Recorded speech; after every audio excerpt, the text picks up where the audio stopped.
जी नमस्कार दोस्तों, मैं संतोष सर और आज हम आपके सामने एक प्रश्न है कि ऋग्वैदिक काल और उत्तरवैदिक काल में क्या अंतर है, उसके बारे में जो है कि मैं एक प्रश्न का सॉल्यूशंस आपके सामने लाया हूं। तो चलिए हम लोग स्टार्ट करते हैं। तो यहाँ पर अगर जो हम लोग देखें कि ऋग्वैदिक काल और उत्तरवैदिक काल को अगर जो हम लोग क्या करेंगे, डिफरेंस करेंगे, ठीक है। अगर जो हम लोग बात करें ऋग्वैदिक और आपका उत्तर वैदिक काल का, ठीक है, उत्तर आपका जो है कि वैदिक काल का, तो इसको हम लोग दो कैटेगराइज में इसको जो है कि बांट देते हैं और दो भाग में बांटने के बाद इसको समझने का कोशिश करते हैं। तो देखिए, इसको हम लोग जो है कि कई स्तर से जो है वो देखने पर ज़्यादा से ज़्यादा बल देंगे, जिसमें आपका जो पहला पॉइंट मैं लिया हूँ सामाजिक, ठीक है।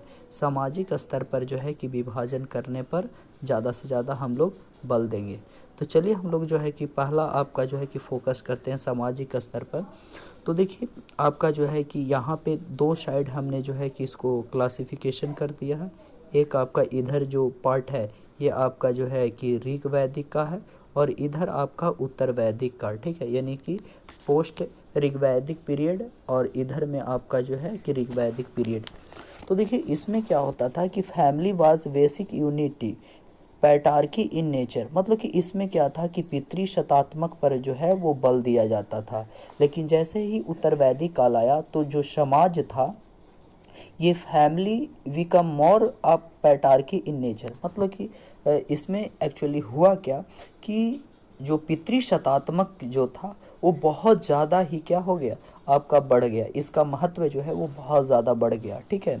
उसके बाद हम लोग केयर करते हैं, ठीक है, नेक्स्ट पॉइंट आपका पॉइंट नंबर 2 पर कि इसमें the ties of tribe important, ठीक है। इसमें क्या होता था कि मतलब कि कोई भी आपका जो कबीला है, ठीक है, उसमें बहुत घनिष्ठ संबंध आपका जो है कि होता था, ठीक है।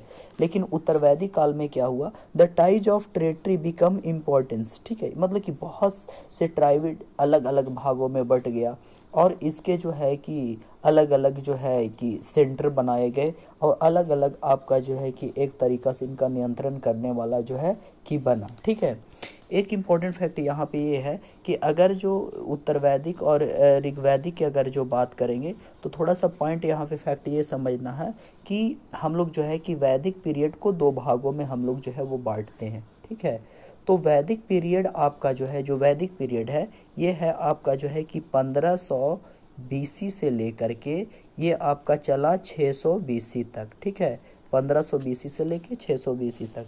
अब इसमें जो है कि जो ऋग्वैदिक काल है ये आपका जो है वो 1000 से लेकर के आपका जो है कि सॉरी, ये आपका जो है कि ऋग्वैदिक काल की बात करेंगे तो जो ऋग्वैदिक काल है, ठीक है, जो ऋग्वैदिक काल है ये आपका जो है कि 1500 से लेकर के 1000 आपका जो है कि बीसी तक है, ठीक है।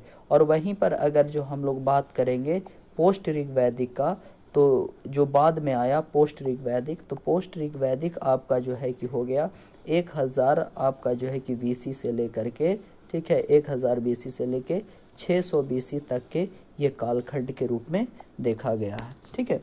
तो यहाँ पर हम लोग बात कर रहे थे कि आपका जो है कि अलग अलग प्रशासनिक भाग में बट गया था, ठीक है। उसके बाद अगर जो हम लोग बात करेंगे कि थर्ड पॉइंट में, तो यहाँ पे woman has equal status, man could participated in assembly, widows could remarriage, ठीक है। यहाँ पे महिला हो पुरुष हो, ठीक है, दोनों को जो है कि क्या है, समान अधिकार आपका जो है वो दिया गया था असेंबली में, ठीक है। और अगर जो कोई विधवा हो जाती है तो पुनर्विवाह की बात जो है इसमें कहा गया। लेकिन ठीक आपका उत्तर वैदिक काल की अगर जो बात करें तो यहाँ पे अपोजिट होता है, ठीक है। यहाँ पे the position of women declined and allowed to the participated in the assembly widow remarriage not allowed, ठीक है। यानी कि यहाँ पे जो है कि असेंबली में आपका महिलाओं को उतना अधिकार नहीं दिया जाता था, ठीक है। यहाँ पे आपका पोजीशन इसका घटने लगा। और साथ ही साथ अगर जो हम लोग बात करें कि अगर जो किसी का पति अगर जो ये डेथ हो गया तो वो महिला जो है कि पुनः विवाह नहीं कर सकती थी, ठीक है। उसके बाद हम लोग पॉइंट 4 पर आते हैं, the caste systems the flexible is not heredities, varna system was the based on the occupations, ठीक है। यहाँ पे अगर जो हम लोग बात करेंगे तो यहाँ पे जो कास्ट सिस्टम की बात करें बहुत ही लचीला था, ठीक है। और यहाँ पे क्या था कि पुश्तैनी और आनुवंशिकता की बात नहीं थी, ठीक है। हेरेडिटरी का मतलब होता है पुश्तैनी या आनुवंशिकता की बात नहीं था। और यहाँ पे जो है कि जो वर्णा सिस्टम बांटा गया था, मैं इसका क्लास पहले लिया हूँ, ठीक है। तो वर्णा सिस्टम आपका जो है कि वर्ण के आधार पर जो है कि इसको 4 भागों में आपका बांटा गया था, ब्राह्मण, क्षत्रिय, वैश्य और शूद्र। तो ये आपका कार्य के आधार पर बांटा गया था। लेकिन जैसे ही आपका उत्तर वैदिक काल आपका आया, ये सिस्टम बहुत ही आपका जो चेंजेबल हो गया, ठीक है। जो कास्ट सिस्टम था वो बहुत ही आपका जो है कि लचीला से बहुत ही कॉम्प्लेक्स हो गया, ठीक है, बहुत ही आपका जटिल हो गया। और यहाँ पर आपका जो है कि यही जो 4 आश्रम व्यवस्था जो बटा हुआ था, 4 आपका जो आश्रम व्यवस्था जो आगे बढ़ा, तो यहाँ पर क्या हुआ कि कास्ट का डेवलपमेंट हुआ। यहाँ से अलग अलग जाति और उन जातियों से फिर आपका जो है उपजाति का आपका डेवलपमेंट हुआ। समाज बहुत ज़्यादा आपका जो है वो जटिलता के कगार पर आपका जो है कि पहुँचने लगा था, ठीक है। तो इस प्रकार अगर जो हम लोग देखें तो समाज बहुत ही आपका जो है वो जटिल हो रहा था। उसके बाद अगर जो हम लोग बात करेंगे, अब किसके आधार पर बात करेंगे, तो अब हम लोग बात करेंगे पॉलिटी, ठीक है, यानी कि राजनीति के आधार पर जो है कि क्लासिफिकेशन को देखेंगे, ठीक है। तो इसमें आपका पहला पॉइंट है कि king positions was not heredity, मतलब कि इसमें क्या है कि परंपरागत विचारधाराओं पर उतना नहीं बल दिया जाता था। लेकिन जैसे ही आपका उत्तर वैदिक काल आया तो किंग्स पोजीशंस बिकम द हेरिडिटरीज, ठीक है, अनुवांशिकता पर, परंपरागत पर, ठीक है। उसके पिता अगर जो राजा है तो उसके पुत्र भी राजा होगा। सेकेंड पॉइंट है king received booty from the war and the voluntaries gifted as bali, ठीक है। मतलब कि वो समय क्या होता था कि आपका जो है ऋग्वैदिक काल में किसी भी प्रदेश को आपका जीता गया, ठीक है, वो धन को जो है कि संग्रहण किया जाता था, जैसे युद्ध वगैरह से, या तो उपहार स्वरूप भी किसी प्रदेश से जो है वो ग्रहण किया जाता था। लेकिन जैसे ही आपका जो उत्तर वैदिक काल आपका हुआ तो official appointment for the regular collections revenue for people, ठीक है, मतलब वहाँ से लोगों के आपका जो है कि एक ऑफिशियल बना दिया गया, ठीक है। और फिर क्या है कि राजा जो है वो जनता से क्या करता था, रिवेन्यू कलेक्शन करता था, मतलब कि टैक्स को आपका जो है कि वसूली करता था, ठीक है। उसके बाद आपका जो है कि पॉइंट नंबर 3 की अगर जो बात करें तो यहाँ पे सभा और समिति हैड द ग्रेट इम्पोर्टेंट, ठीक है। ऋग्वैदिक काल में सभा और समिति बहुत महत्वपूर्ण महत्व रखता था। लेकिन जैसे ही उत्तर वैदिक काल आया तो यहाँ पर सभा और समिति का जो है कि इम्पोर्टेंस धीरे धीरे क्या होने लगा, आपका जो है वो घटने लगा, ठीक है। उसका इम्पोर्टेंस आपका जो है कि धीरे धीरे आपका जो है वो घटने लगा, ठीक है। उसके बाद अगर जो हम लोग देखें कि आगे अगर जो बात करें कि इसमें क्या है, रिड्यूमेंट्री एडमिनिस्ट्रेशन सिस्टम्स डेवलपमेंट, एक साधारण सा आपका जो है प्रशासनिक व्यवस्था था। लेकिन जैसे उत्तर वैदिक काल आया, इफेक्टेड एडमिनिस्ट्रेटिव सिस्टम, ठीक है, प्रशासनिक व्यवस्था पर बहुत प्रभाव पड़ा, बहुत बदलाव आपका देखने को मिला, ठीक है।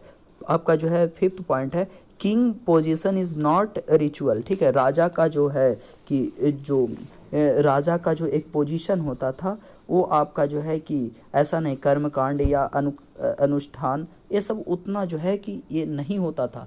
लेकिन जैसे ही आपका जो है कि उत्तर वैदिक काल आया, ठीक है, तो रिचुअल सैक्रिफाइस द परफॉर्मेंस, ठीक है, यहाँ पे बहुत बड़ी तादाद में क्या है कि अनुष्ठान, कर्मकांड, बलि प्रथा ये सब का प्रचलन आपका बढ़ा। लेकिन इधर अगर जो हम लोग देखें तो बलि प्रथा आपका नहीं था, ठीक है।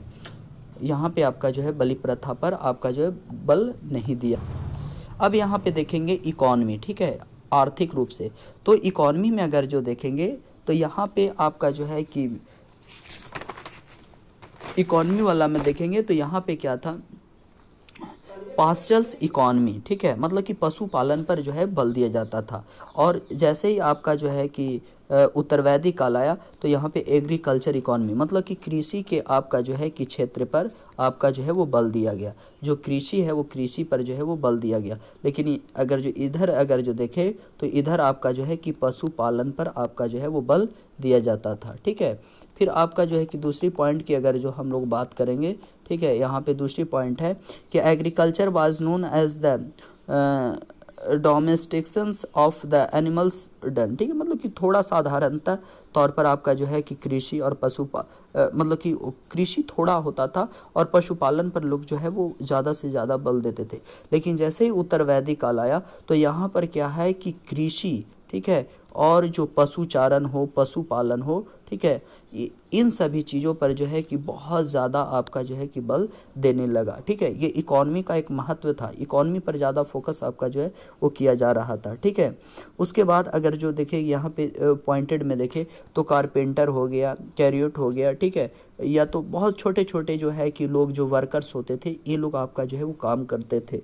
पॉल्टर हो गया, ये आपका जो है कि मिट्टी का बर्तन बनाने वाला, ये सब हो गया, तो यही सब काम करता था। लेकिन जैसे उत्तर वैदिक काल आया तो इसमें क्या है कि इकॉनमी के जगह पे ट्रेड के तौर पर आपका जो है कि अलग अलग व्यवधान आपका जो है वो किया जाने लगा। जैसे आपका जो है कि यहाँ पे क्राफ्ट हो गया, ठीक है, कारपेंट्री वर्कर हो गया, मेटल ज्वेलरी हो गया, मेकिंग वीविंग मतलब बुनाई करने वाला हो गया, और इन सब चीज़ों को जो है कि एक अलग क्षेत्रों में, व्यापार के क्षेत्रों में बल दिया गया। मतलब कि यहाँ पे आपका उत्तर वैदिक काल में जो है कि अब जो है कि फोकस है कि यहाँ पे कृषि भी होगी। ठीक है, यहाँ पे क्या होगा तो यहाँ पे भाई कृषि होगा। ठीक है, उसके बाद आपका जो है कि छोटे छोटे उद्योग धंधे पर बल दिया जाएगा। ठीक है, उसके साथ आपका जो है व्यापार पर आपका जो है कि बल दिया जाएगा। तो उत्तर वैदिक काल में आपका जो है इकोनॉमी को ज़्यादा ग्रोथ पर बल दिया गया। उसके बाद है आपका जो है कि वाटर सिस्टम। ठीक है, यहाँ पे क्या था आपका जो है वस्तु विनिमय प्रणाली था। ठीक है, ऋग्वैदिक काल में। उत्तर वैदिक काल में ये वाटर सिस्टम की जगह पे आपका जो है कि यहाँ पे क्या लिया, कॉइन हो गया, ठीक है, या धातु मेटल्स हो गया। ठीक है, यहाँ पे क्या हुआ कि मुद्रा का प्रचलन, करेंसी का प्रचलन आपका धीरे धीरे होने लगा। ठीक है, और इसमें अगर जो देखें तो हाथी का दांत हो गया, या तो फिर और भी जो चीज़ है, जो महंगे वस्तु है, स्टोन्स है, गोल्ड है, इन सब चीज़ों का जो है कि प्रयोग किया जाने लगा। ठीक है, तो इस प्रकार से हम लोगों का जो यहाँ पे इम्पोर्टेंट ये क्वेश्चंस है।